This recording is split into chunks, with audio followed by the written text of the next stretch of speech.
පුතුගේ මුව තුලින් සියල්ල ඔබ දුටුවේ අප දුටුව දෙයමයි. ක්‍රිෂ්ණ පෙන්වන හපන්කම් පුදුම වෙන්න දෙයක් නෙමෙයි. මතකද පළතුරු වෙලින්දිව කැඳවපු දිනය? අඹ මේ දැන් කඩපුවා බ්‍රින්දාවනයේම විතරයි. අඹ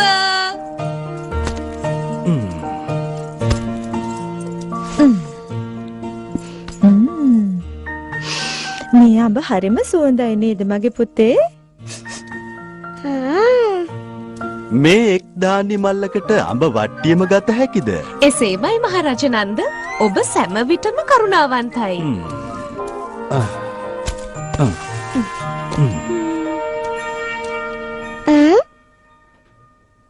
ක්‍රිෂ්ණටත් ඕනේ.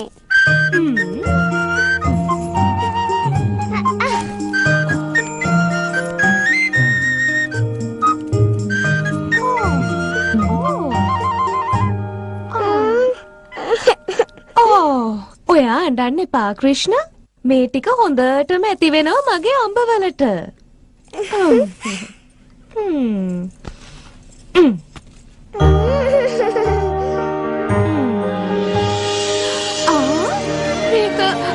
මේක නම් වෙන්නම බෑ. විෂ්ණු දෙවිඳුගේ ආශිර්වාදය ලැබිලා. නෑ, විෂ්ණු දෙවිඳුන්ගේ නොවේයි. ඔබට සිතාගත නොහැකිද යසෝදා? ක්‍රිෂ්ණයි මේක කළේ. කෙසේද මේ මුළු විශ්වයම අපි පුංචි ක්‍රිෂ්ණ පුතුගේ මුව තුලින් දුටුවෙම? කට අරින්න මගේ පොඩි දඟ මල්ලියා. බලන්න මුකුත් නෑ, පස් විතරමයි තියෙන්නේ. මේ වගේ දේවල් ඇහෙනකොට මගේ සිහිය නැති වෙනවා. නෑ, ඒ ඔබේ පුතුගේ අසිරිමත් බලයයි. තවමත් කිරි දරුවෙකු වුණත් ලොකු අයට කළ නොහැකි දේ ක්‍රිෂ්ණට කළ හැකි. මතකද ඉපදුණු දවසේ භූතලා රකුසිත කරපු දේ? ඔබගේ පුතු නම් පුදුම ලස්සනයි යශෝදා. පුතා උස් මහත් වෙද්දී ඔබ වගේම යහපත් වේවි මහරජතුනි. එනම් සත්‍යයක් තමයි වැසියනි. ඒත් අවදානමක් තියෙනවා.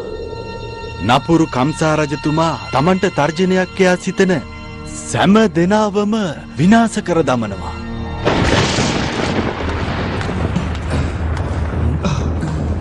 පැමිණෙන්න.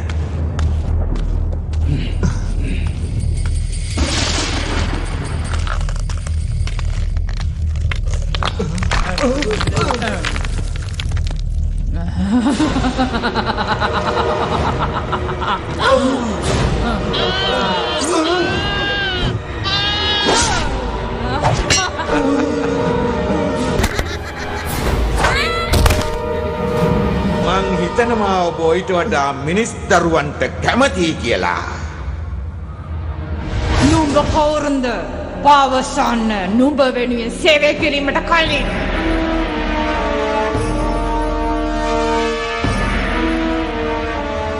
රජතුමනි කම්සා, මට ඔබේ දස්කම් අවශ්‍යයි.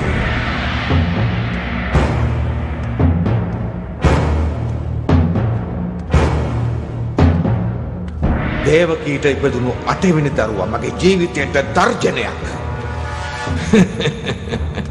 දරුවන් 7 දෙනාම ඝාතනය කළා.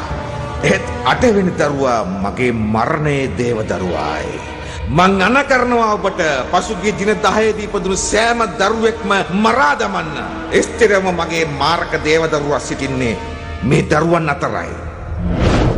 ලේසි වුණත් මේ වගේ දරුණුවනක් ලැබෙවි කියා භූතලට කවුරුත්